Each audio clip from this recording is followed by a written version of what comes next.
pemirsa, perjalanan hidup kita selalu penuh liku dan duri.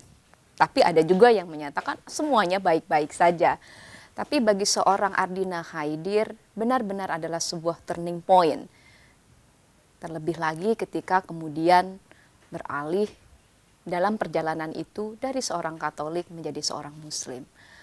Pak Asep, fenomena kemudian ada conversion, ada perpindahan agama atau keyakinan.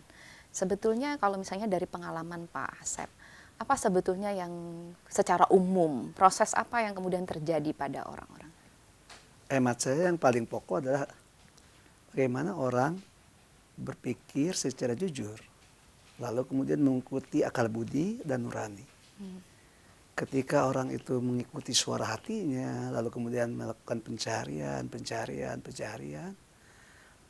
maka sesungguhnya dalam perspektif tasawuf, dia sudah melakukan mujahadah.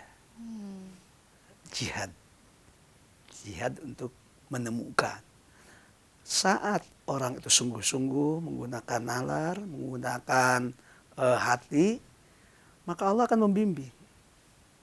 Kan ada ayat yang mengatakan, mayujahidu fina lanahdinahum subulana.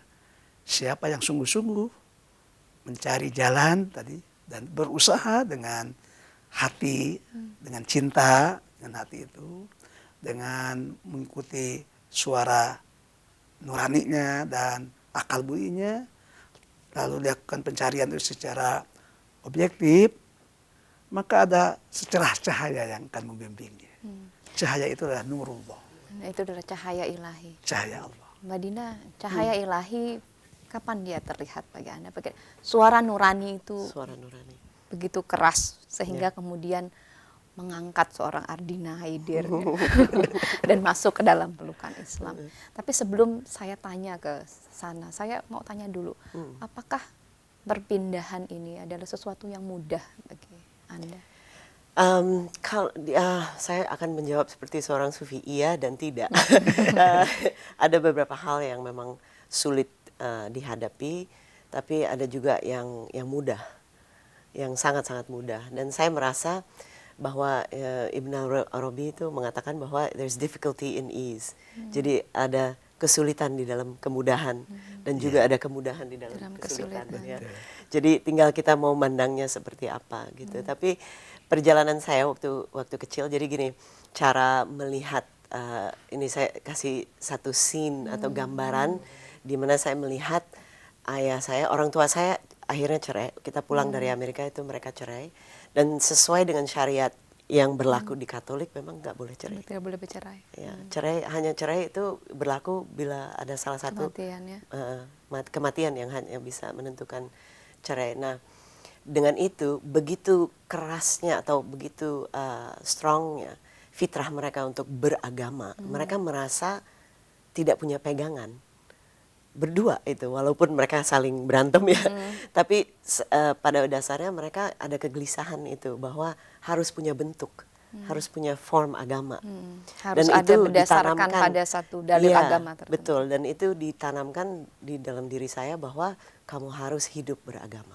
Agama apapun itu kamu harus berpegang kepada Tuhan, dan agama itu adalah penghubung kamu kepada Tuhan, gitu. Nah itu yang dasar-dasar ini. Apa hal yang paling sulit ketika Mbak Dina kemudian mengikuti suara nurani bahwa saya akan? Tadinya yang paling sulit adalah diri saya sendiri. Saya adalah penghalang yang paling besar terhadap penemuan itu, karena saya menolak yang namanya agama Islam. Saya punya persepsi yang sedikit berbeda, walaupun saya sayang sama ayah saya dan melihat dia sholat, ikut merayakan Idul Fitri bersamanya, Idul Adha dan segala macam, bahkan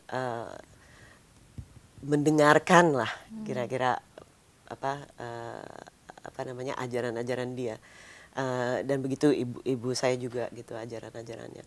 Tapi yang di dalam hal ini yang saya pengen sampaikan yang paling inti ya, karena mungkin keterbatasan waktu. Tapi yang perlu disampaikan adalah tadinya saya menolak. Saya menolak karena saya melihat agama Islam dari segi eksoteriknya. pada sisi luarnya, pada luarnya kulit luar saja, gimana nggak boleh formal. begini, nggak boleh begini, nggak boleh ini haram, ini nggak boleh, banyak banget ya yang nggak boleh ya. Waktu itu ya. Tapi Pak Ustadz, apa namanya, memang Islam yang lebih kentara pada sisi-sisi yang eksoterik atau sisi syariahnya ya kalau dilihat. Orang-orang selalu Tentu saja sesuai menjustifikasi atau dengan melihat. posisinya.